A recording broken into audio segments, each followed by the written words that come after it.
Okay, y'all listen to the bell.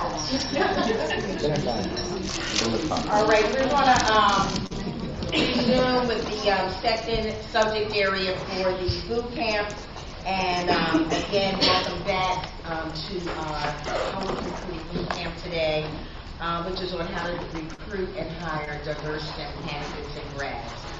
My name is Andrea Henderson, and I am one of the national account managers at College Recruiter, and I work primarily with small and medium-sized companies on their recruiting efforts and strategies, as well as facilitating boot camps like we are today, as well as our webinars. Again, joining me from College Recruiter is Stephen Rothberg, who is our president and founder, and Grace Palmer, who is our client services representative. Again, just a little background on College Recruiter. We're the leading niche job board when it comes to students who are looking for new grad opportunities or for students who are looking for internship opportunities. Most of our clients are Fortune 1000 companies, and we help them find diverse STEM candidates and have executed on their behalf various branding and recruitment campaigns. So the second part of our discussion today is on recruiting, creating a strategy and tactics for finding and engaging with those candidates. I'm looking for something on my computer because I want to share some information with you, but I'm going to kick off this discussion with the first question. What are some strategies that HR have for targeting and engaging diverse STEM students outside of reaching out to diverse student clubs and organizations?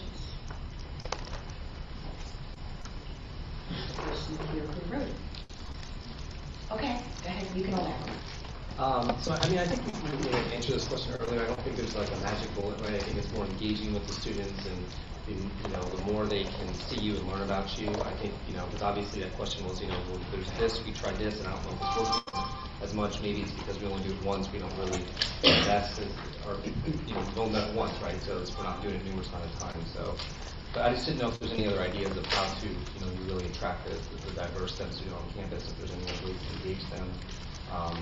I think you said earlier about maybe finding what they're doing, where they go, where they hang out, those type of things. So maybe that's another answer to the question, but I didn't know if there's any other ideas or anything else to share. This is our first year that we've been very actively recruiting for STEM hires, specifically for software engineers. Something we've been doing is attending conferences. So we attended Grace Hopper, which is a big national conference, and what we did is we had interviews on site and actually extended offers on site, so we could get those hires in the door. Again, this is our first year doing it, so we'll kind of see how that works out for us and if we're able to convert those interns into full-time hires. But that's one thing we've been doing. And we also attended Rombo, which is another diverse conference, not specifically targeted towards STEM, but again, just another conference that we're trying to reach diverse talent. What does the acronym stand for? Reaching Out MBA, the LGBT MBA conference. And you said LGBT. And then the first one's Grace Hopper, did you say? Grace Hopper, yeah.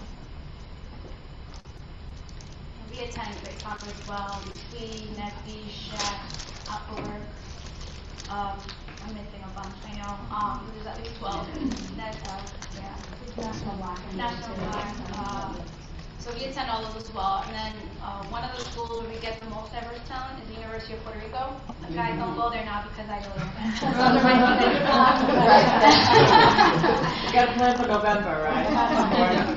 Oh, I go in September. They have a career fair in September for both their technical and non-technical talent. And Verizon's been going there for several years, actually before I even joined the company. And we have a very, very strong partnership with them. And I mean, out of all, we had, I think, about 30 hires from them alone, from that one school this year. And the one hire that we got that was not Hispanic was actually Asian, because she wanted to be at a school where there were a lot of employers attending, and she was the one Asian student on campus. So it worked out, she stood out, and we hired her. So, I mean, we talk about 100% diversity. There you go, 100% diversity. So, don't go there because that's my school. I hired them, they're for me. No, but I would definitely recommend going there if you don't already for both your STEM and your non-STEM talent. And I haven't I mean, she went with me last year, and it was, there's some really, really outstanding students that are going there, and you'll get tons of hires from there. A plethora of talent, women as well, and they're not scared of the math and sciences at all. They embrace them. I had high school students, middle school students approach me. They know about this particular fair, and they come and they want to know, what can I do now to start preparing? It was phenomenal. Phenomenal. And my clients hired about half of those numbers, and the feedback year in and year out is very, very strong. It's really committed, willing, and a very high conversion rate. I say, of our campus direct conversions, probably 20% of them are GPR alone. So it's a lot. Don't get ideas, guys. No, but they really are good. I mean, we have one student, actually, he interned with us since his freshman year, and he's coming on full-time into our LDP program this summer. So when they talk about committed students, they're very committed to the companies that they actually intern with. 3 years in a row, they'll come back. Is anybody tied in, like, the marketing, the marketing departments in the large organizations, maybe?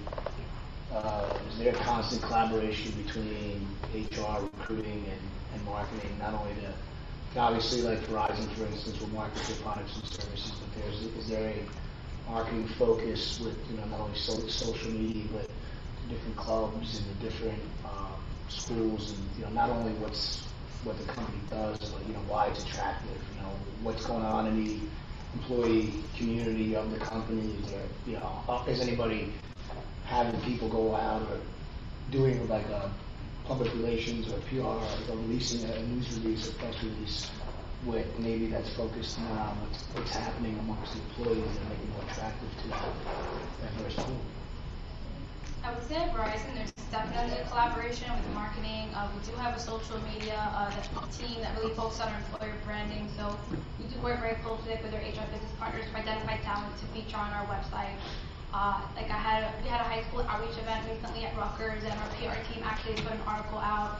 So we have about collaborating and communicating what you may be doing with them, and see if there's a way to kind of link the two. That particular event, we had at least 15 to 20 volunteers from one of our network operations centers hosting all those that career-related event to middle school students. At Rutgers. So it is a lot of collaboration and putting things on our social media pages. It's just a matter of how much you communicate internally with your teams so that you can leverage it. But we certainly are doing much more of it now than we have in the past. Yeah, I'm actually from Bonner, so we actually acquired a lot of companies recently, so we're kind of like in the mess of an identity crisis, if you will. We are going to be campaigning sometime in the July, sometime this summer, trying to define who we are, but at the same time we are working with marketing. As a matter of fact, we're hiring for a talent brand specialist that's going to help lead that effort with the marketing agency that we're working with as well. But on top of, I think one of the questions about what else besides attending conferences and going to like these clubs and stuff, we're also going to be piloting a talent scout program. So where we're actually utilizing our employees to be the ambassadors, like going out and talking about the stuff that they do. So when they go out to talk, that's the place that people want to work.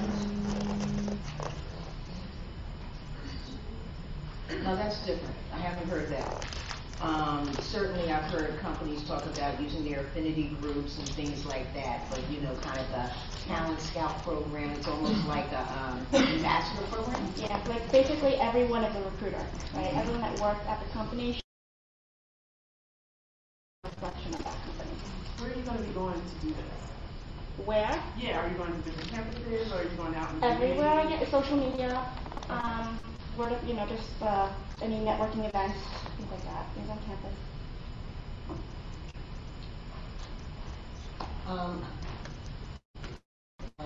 Steve was talking about kind of HR and marketing work together.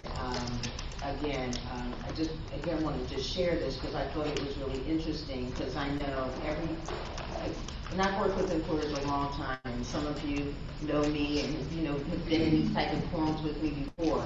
And again, when this VP of diversity, just asked the question, is there anything new? They say kind of the silver bullet.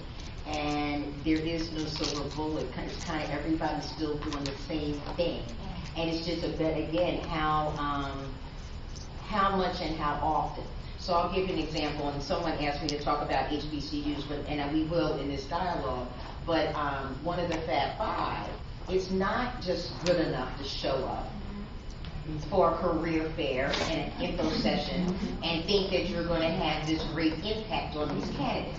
And the Fab Five, which I thought was interesting, I don't know if they still do it, as an incoming freshman, they told them that by the time you graduate, you're going to be your best brand. So imagine how that plays upon the psyche of you thinking you're really all that. And you're telling me that, and I haven't taken my first class, but you're telling me during my freshman orientation that by the time I finish here, I'm going to be my best brand, so I'm going to know my worth. And you just showing up trying to, I'm Google, and what? That means what? Do you know who I am? So, I mean, I'm just saying, so, again, when you start talking about strategy, right, knowing where are the candidates? I'll speak for Rutgers, and this is a Fortune 25. They started sponsoring concerts, right, at Rutgers. And I mean, they're not using it as a recruiting event, but they're thinking about it from a branding event. They're cool. They sponsored this. You know, another company did things like, it was around, it must have been around engineering, and there was like, I don't know, build a race car, whatever it was that they did. And they sponsored the breakfast at that race. And they were just looking at who was emerging as the leader, you know, just kind of the observation. So, you know, sometimes when you start engaging that way, then you have to look at your investment. Is it really about recruiting or is it branding? Because sometimes it's just about branding. I just want you to see my name. That when you think cool, you're thinking me. When you say they care about me, you know, when I start looking at an employer, right, do they really care about me or am I just part of the number? And, you know, again, that's about branding and engagement. We've done some kind of, so when we think about campus, we know it's kind of a different beast, but we also have our campus initiatives, and then we have what we call some of our hubs, where we can focus on kind of the smaller schools we were speaking of earlier. So with that, we kind of have leeway where we can really think outside of the box and kind of think about what can we do where we're not just on campus. So we had an initiative that we've done recently where it was like a tech trivia. So what we did was we kind of partnered, you know, with an organization, and we went on to campus. And what we did, we made it a game. It was a tech trivia game, and it was all surrounding, you know, let me tell you a little bit more about Verizon, what we do here, and let's give some statistics about the schools. We kind of incorporated both. And we made it really, really fun, where, you know, once kind of word of mouth got out, literally we had people giving us a call, hey, are you guys going to come back? Are you going to come here? We want this student group to be involved. So it kind of made it fun. That's one of the things we did for campus, so it kind of spread. And then for the smaller schools that we focused on, if you have the leeway, you have the budget, we also did a bowling initiative. And it sounded I remember when I went to my manager with it, they're like, what, you want to do less? Bowl? It sounded crazy, but it worked. We actually got hires out of this event, and what we did was we worked with the professors and the students to say, hey, listen, this is the pool that we're looking for. Can you guys have your top candidates come? We're going to sponsor, you know, this event. We're going to have pizza there, bowl with the candidates, and we had 2 schools. We kind of bowled against, we had the schools bowl against each other, and we bowled against the winner. We had a trophy for the winner, and it was fun.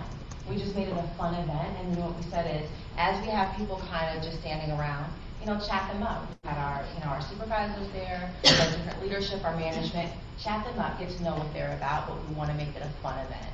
And we actually yielded hires from it. It was fun and it was different. I think this came from Lisa. Different schools have different visa policies, right? That's when you raise. Mm-hmm. All right, and how to best use CPT and OPTs. Right? Mm-hmm. And some of it you elaborate. Yeah, so as I was mentioning, a lot of STEM students have the qualified pool as international students. So we're running into this little bit of snack with this internship. Like we found out some schools, if you hire an undergrad international student from them, they can only do co-ops. They can't do internships. And you have to sign some kind of agreement with them that they work 6 months, off 6 months to go back to school, and then come back 6 months, and it has to be a contract. So, and then some school won't let them use OPT if they're undergrad, so it delayed the start date. So I'm just curious, anybody had any experience, any particular school that's easier to work with than others? Because it seems like we have about 16 cases of international students, all of them from different schools. All the schools have different policies. We're all signing all different agreements for every single one. And so it's a big problem now with the hiring manager, right? They want the student, but now they don't want to accept a late start date, differentiation, and so just kind of curious if anybody else came across the issues. Can I just ask you, so you have international students that come as co-ops and there's like a target end date to this program, and that's it? So we only offer internships, and we're very specific in our job descriptions, but now we're finding out that the international students who apply or got accepted, their school won't allow an internship. Oh, so the school's not letting you? Right. So you're accepting them as a co-op then? Are you making that? No, so we're at this point we're actually withdrawing the offer. Okay. Because there's whole budget restrictions, right? We budgeted for 10 weeks for certain headcounts, so it can't go into Right. No, I a thought whole year. you're still taking months co-ops, Right. and I was wondering why would you do that then? But Right. I understand that. Right. So I don't know if you guys had. Or is most of you kind of just not hiring international students? That's another. So at my last company, that's what I did. I just made it a policy. But with the software engineering, like I was saying, it's very, very challenging. So I'm actually, if the company was, the business were willing to pay for the sponsorship, I was letting go of that policy. Our product team does hire international interns, but not co-ops. So they state it just internship. Right. But I think they're the only team here that does that. Yeah, they have like more the exception to the norm. Their particular roles are very technically specific, and they tend to get more of the master's level candidate and not an undergraduate. So if they're going to get someone international, they're more likely master's or PhD. But it's a very small number compared to everything else that we hire for. So is everybody else sponsored here? We don't. Interesting. You do? We do. You do, okay. And do you have a quota? Do you have a percentage? We don't have a percentage, but Okay. we do. But again, we do for niche skill sets. Yeah. So it's not for everything and anything. Right. We have, it's not a lot of people in this niche, but we found that OPT is a great way to try before you apply 60. Because you have I believe it's 18 months still? So for stamps, they get 27. 27 months, 27 Yeah, months. yeah. But the thing is, there's a lot of ODC companies, offshore companies who come and now hire all these people. So now the pool has gone down considerably. Even shrinking. So it's not only the STEM program, the students are less than every year. I don't see a lot of international students coming in Really? to do the program, but also the offshore companies who used to bring people from outside on L1s and other things. Now they can't bring them as much. So they are going after the OPT candidates. So because that's attractive for them. Yeah. Because they don't have to cater to, but with the new immigration bill changes, that probably could change. But Yeah. hopefully, it becomes easier for employers to hire a lot of candidates who really don't need sponsorship anymore. Right. If that bill passes, but Right. It might be easier if you approach it from the side of the schools that you partner with and find out which ones have the, are gonna let you do the internship versus the co-op, and which of their career services will work with you through doing the CPT paperwork. Yeah. And then just stay with those stay with schools. those schools Yeah, for yeah, that I think so. population, because that's what we do, and that works with us. Okay. just pick some of the schools to Yeah. work with. Yeah. And we actually have a person at our company who works in, well, it's our, like a shared services center, but she handles all of our international relocations, and she does that. Okay. So when we have an international student like that, we contact her and she'll facilitate that. But we can talk about it. Okay. Did I answer your question? Yeah, thank you. Good. And I just want to just share this. If anyone is looking for like kind of that experienced hire, I ran across a company and just was in conversation with them maybe a couple weeks ago, and they want to do something where they want to offer, I'm going to call it an internship. And they have a pool of international candidates that are already, I guess they're authorized to work here. They have the experience and the degree. But for some reason, they can't get the position here. I don't understand it, have no clue. But they have this pool of STEM candidates. So if anybody needs that, I would be happy to share that. And you can contact them directly. I thought it was very interesting. The next question, Paul, this came from you. Paul, right there.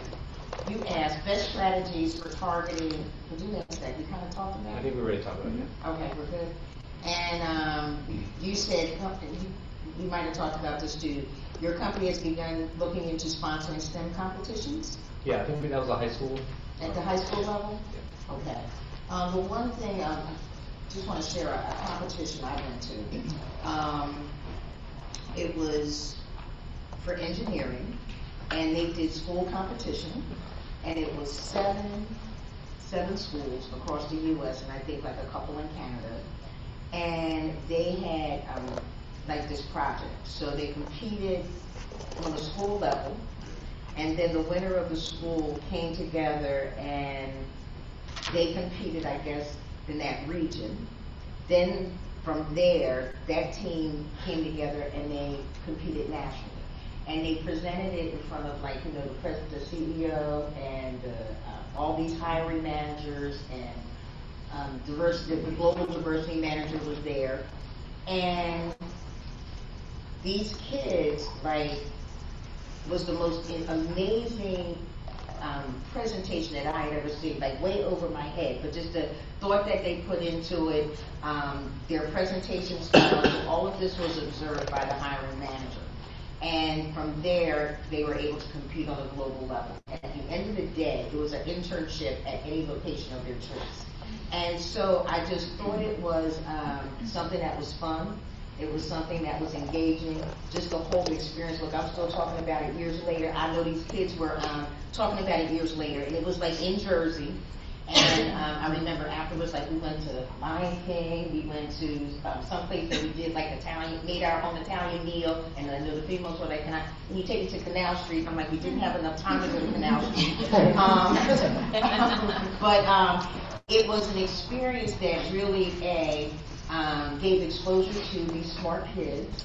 It was something that was something they had to give thought through, because it wasn't just, okay, we're going to do this next weekend, it's over with. It was something that they had to really take time. And then at the end of the day, they got the internship experience, but then the hiring managers wanted them full time. And so I remember at this table, and these kids, they had already had offers.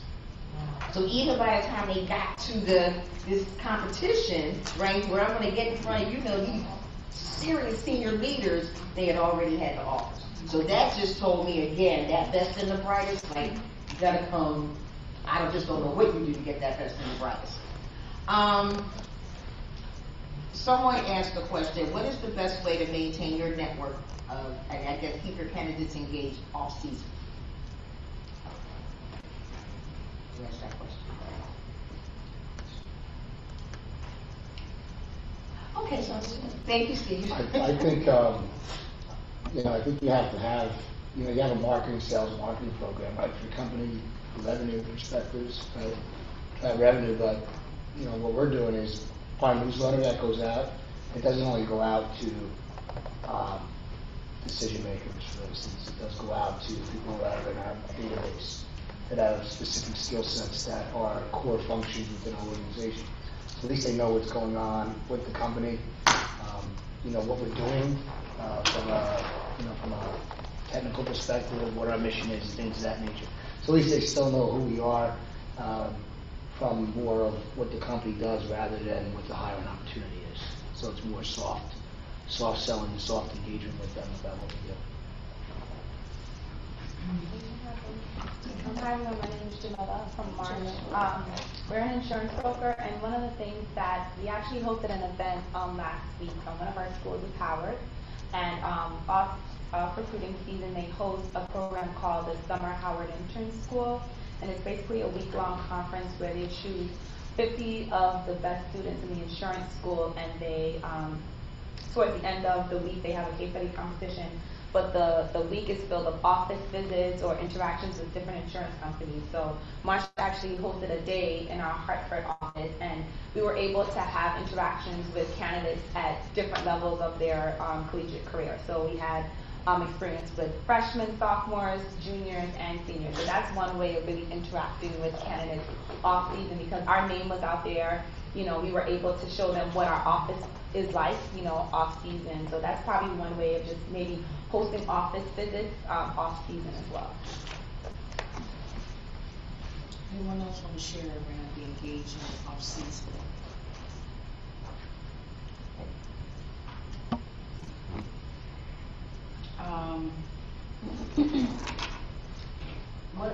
Let's see, we kind of talked about this in the last segment, but it's come up again. Are participants channeling candidate passion as part of the recruiting process? And they want to know if you can share program success, and we kind of talked about it, but it's still here again. So again, channeling the passion, I think Chris, you to me have talked about it, or maybe that was your question. How to, again, being a small company versus a larger company, how do you make your company attractive, I guess, in the scheme of things or in the competition? Again, tapping into the passion of the student. Well, being that it's the jury's kind of out on that right now, because this summer is actually going to be my first summer.